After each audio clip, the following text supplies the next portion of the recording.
Today, the US conducted a military operation to intercept the motor vessel Bella 1 in the North Atlantic on its way to Russia. The UK, at the request of the US, supported this operation as part of global efforts to crack down on sanctions busting and shadow shipping activity. The Bella 1 was falsely flagged. It was falsely flagged and subject to US counter-Iran sanctions. The vessel refused to comply with the US's exercise of its sanctions jurisdiction on the 20th of December, after which the US Coast Guard vessel Monroe pursued the ship across the Atlantic. This is a sanctioned, stateless vessel which carries a long history of nefarious activity and shares close links with both Iran and Russia. Following a request from the US, I authorised the use of UK bases and the deployment of Royal Navy and RAF assets to support the operation, including airborne surveillance and the RFA ship Tide Force. This was a US operation. No UK personnel took part in the boarding. And I can update the House, Mr. Speaker, the operation is ongoing, but the Bella 1 is now under the control of US forces who demonstrated immense courage and professionalism in dangerous and deteriorating Atlantic Sea conditions. A stateless vessel, Mr. Speaker, may be lawfully intercepted and subjected to the law of the interdicting state. The US's enforcement action was based upon counter-Iran sanctions aimed at stopping Iran from fueling instability through the profits of illegal oil sales. The UK supported this action to achieve three objectives. First, to enforce counter-Iran sanctions. Second, to tackle the global security threat posed by expanding shadowy maritime activity.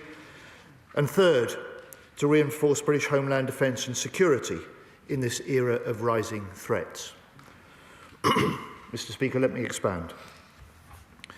First, in 2024, this vessel was sanctioned by the US and subjected to a seizure warrant for illegally transporting Iranian oil. It reflagged 5 times in the last 5 years and was falsely flying the Guyana ensign when it was intercepted by the US. Over a 4-year period, reports suggest that this vessel moved some 7.3 million barrels of Iranian crude oil, the proceeds of which are used to finance terrorism, threat and instability across the world. And the Iranian regime continues to export violence across the region through its proxies and its partners, including Hamas, Hezbollah, the Houthis and Iraqi militias.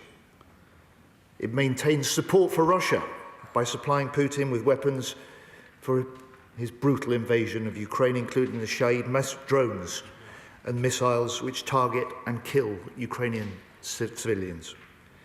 And it is telling, of course, that this vessel, in an attempt to evade the seizure warrant, changed its name and tried to adopt the Russian flag. Second, Mr. Speaker, the UK also supported this military operation to counter the expanding global security threat. The vessel is part of an increasing web of shadow shipping that fuels and funds instability across the world, that undermines global trade, and that threatens our national security. We know Russia operates a vast shadow fleet of its own to bankroll its illegal invasion of Ukraine.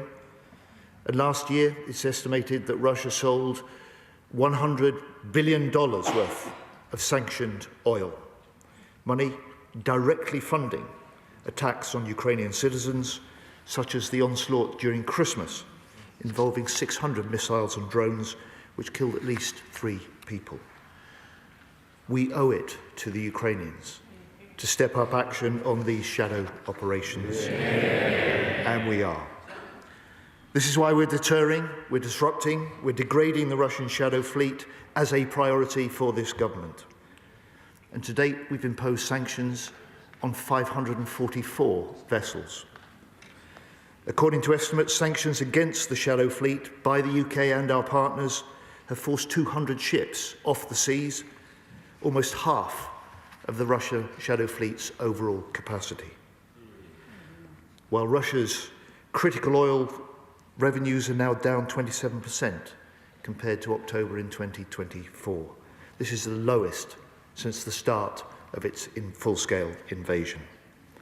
So let me speak plainly, Mr. Speaker. The UK will not stand by as malign activity increases on the high seas, and alongside our allies, we are stepping up our response against shadow vessels, and we will continue to do so. Third, Mr. Speaker, this is not just about international security, but about the threats to British national security too. Iran presents not only a persistent danger to security in the Middle East, but to us here in the UK. It poses a significant espionage threat, it sustains an aggressive cyber attack campaign against us, and as our own House of Commons Intelligence Security Committee reported, since 2022, the Iranian regime has plotted at least 15 assassination or kidnap attempts on British soil. Meanwhile, more widely across Europe, we're seeing a pattern of flagrant maritime activity coordinated by Russia. So I applaud and welcome the fact that the Finnish authorities seized a Russian shadow vessel suspected of damaging a communications cable under the Gulf of Finland last week. And we've exposed the Russian spy ship Yantar operating in our waters, surveying our undersea cables. And of course, by assisting our US allies in taking this ship off the seas, we are protecting the British people and our nation. So this is a stark reminder that our world is changing, it is less predictable and more dangerous. And this operation and the Shadow Fleet show the global links between the security threats faced by the UK and its allies. And the Shadow Fleet itself is vital to Putin's ongoing illegal invasion and war in Ukraine, which brings me on to the second topic in this single statement. Because next month, we enter the 5th year of Putin's full-scale invasion of Ukraine. Yet the Ukrainian people still fight with huge courage and defiance, the military and civilian alike. And I'm proud to say that this House remains united for Ukraine, that Britain remains united for Ukraine. We know that if Putin prevails, he won't stop at Ukraine.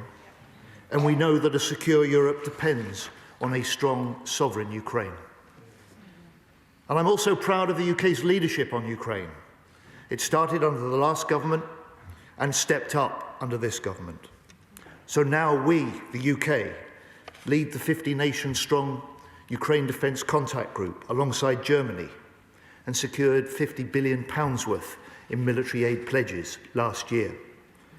And we, with France, lead the Coalition of the Willing, undertaking detailed military planning to help secure peace for the long term when a deal is agreed. And I say to this House, let's make 2026 the year that peace is not only possible, but the year that peace is achieved. And this government is leading that push for peace. This government is building the New Deal for European security. And that's why in Paris yesterday, Mr. Speaker, at what was the largest yet meeting of the Coalition of the Willing, with 39 nations, my right honourable friend, the Prime Minister, alongside President Macron and President Zelensky, signed a declaration of intent. And as the Prime Minister said, the purpose of the Coalition of the Willing is to help deliver a peace that can last and to work with the US to guarantee Ukraine's security for the long term. This work is now more advanced than ever, he said. And yesterday's declaration advances that work significantly.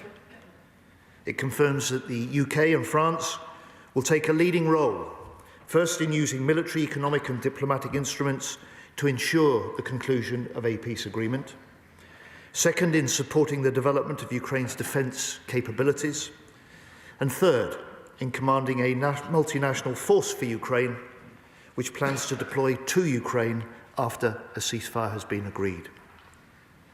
Mr. Speaker, the MFU plans to deploy units from nations in the coalition of the willing to carry out defence and deterrence operations in the air, on the land and at sea, to conduct training, planning, recovery and regeneration of Ukrainian forces. The UK and France will also create military hubs to support this work across the country and to build protected facilities within Ukraine for weapons and equipment. Mr. Speaker, as the Prime Minister said today, if there were a decision to deploy under this agreement that was signed yesterday, that matter will be brought to the House for debate beforehand and for a vote on that deployment. So yesterday, at this largest meeting of the Coalition of the Willing, we agreed further significant steps, including the signing of a joint declaration. We will also participate in US-led monitoring and verification of any ceasefire. We will support the long-term provision of armaments for Ukraine's defence, and we will continue to work with the US towards security guarantees to deter any further Russian aggression and to support Ukraine in the case of a future armed attack by Russia. In Paris yesterday, the US Special Envoy Witkoff described these commitments, and I quote, as strong as anyone has ever seen. And I will travel very soon to Kyiv to continue these discussions with Ukrainian political and military leaders. A secure Europe needs a strong Ukraine, but we can only get a peace deal if Putin is ready to make compromises. Over the Christmas period, he showed he is still not ready for peace. Hundreds of drones and missiles fired into Ukraine, Russian attacks continuing on the front line. So in 2026, we will continue with other nations to step up our military support still further. Our mission, both to support the fight today, as well as secure the peace tomorrow. And I say to the House in conclusion, our government will always act in the interests of national security. We're committed to countering the threats posed by our adversaries. We're committed to standing by our closest allies, and we are committed to keeping Britain secure at home and strong abroad.